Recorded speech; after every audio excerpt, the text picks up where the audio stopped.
Hey y'all, peace. Little mini lathe action, right? It's May 22, Saturday. I got the Hero 3 white with the skinny lens in it. Look how thin I look compared to that big bulbous thing I was before.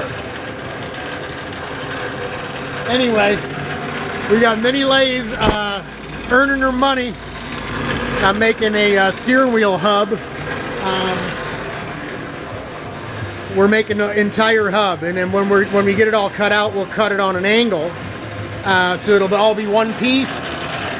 We can drill and tap into one side of it and put bolts through the steering wheel into the hub, wire the head of those bolts, and finito, we're done. Just like I said in the other video the other day, I said, what did I say? I said super genius. That's right. Woo, doggies. That's it. Mini lathe doing her thing. We got a long way to go. We're gonna have to give a little motor a break here because she's about smoking. We don't want to burn it up. So a little bit at a time. Baby steps with mini lathe. See y'all in a bit. Part 1 coming down.